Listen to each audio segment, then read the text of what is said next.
Hello everyone. I thought I'd just show you this lovely frame I found in a second-hand shop, really, not really junk shop, but it's an antique old frame and I absolutely love it. And I thought, what can I do with that? So I bought it quite a while ago with the intention of putting a painting of mine in, and it stood in my studio gathering dust. So anyway, at the weekend I thought, right, I'm going to get that sorted. So as you can see, it's really chunky and oh, I just love it. Okay, and I can't wait to put a painting in it, but what to put in it was holding me up because the frame is centre stage really, so I need something quite simple to put in it. So I thought I'd do a simple honest stem of honesty, which is this stuff here, and keep it really simple so that, you know, they're not fighting for attention. So then I thought, what can I paint it on? It's got no back, you know, it's meant for an oil painting or whatever. It's not really meant for a watercolour because it's got no glass. So I got one of my watercolour boards, which you can get off the internet. This is a board, canvas board, and you can prime it ready for watercolour or anything else you want to use it for. So I primed mine with watercolour ground. First of all, I cut it down to this size so it clips straight in the back there. It's the exact size. And then I primed it with Daniel Smith watercolour ground, which is white. Just brush it on with an old brush and let it dry overnight, or after 3 or 4 hours anyway. And then I got some masking tape and taped a border round the edge so that when it's in position it will have like a mount, you know, the effect of a mount anyway, and show the painting off more. So that's how I got to this stage, and then drew on a little sprig of honesty and masked it out. So now I'm about to start to paint that, and I'm using acrylic inks for this. I'm keeping it really simple. I'll just put the light on there for you, and wetting the canvas all over, just like I do when I'm doing a watercolour painting.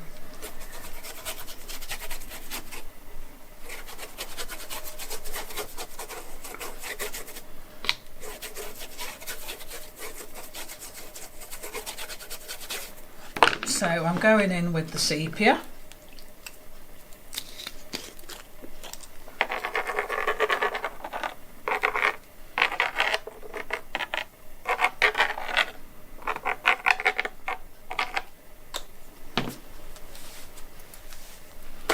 Let's wiggle that around a bit. Some lovely effects there already, look, it's great. So now, because I don't want it all sepia, I'm just going to smudge that up there a little bit. I'm going in with the grey ink. I'm just looking for the exact colour of this. Cool grey. So that's what this is.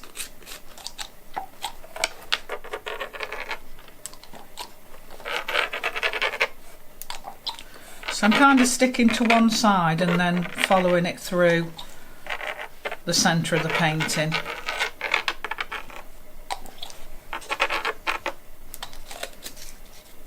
Let's wiggle that around now.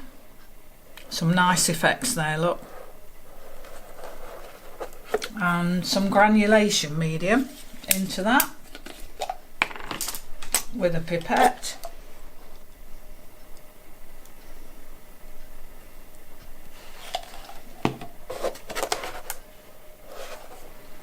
Let them merge and work their magic, and I'll mop up. Can you see the granulation effect there?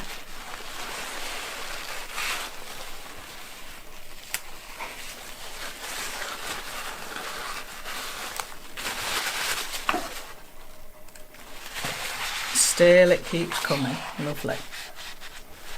Okay, I'm going to just add a little bit more granulation medium up there and send that way a little bit. It's nice to vary the tone, you know, have some areas darker than others.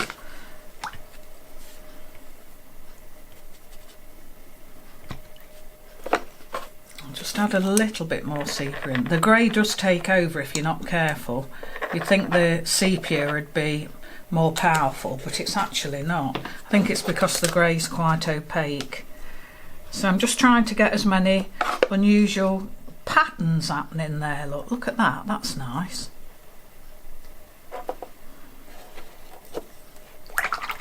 And then I thought what would be nice, because the frame is gold, I'm going to add some gold. And this gold I've got is a Schminke gold bronzing powder that you just mix with water and an old brush in a separate pot. So it's Schminke gold bronzing powder. They do it in about 5 shades, from a light gold to a darker rich gold through to bronze and silver. And so I don't upset all that lovely pattern I've got there, I'm just spattering it in with the end of my brush. And I think this will be really nice when the gold frame's back round. It'll all tie in together.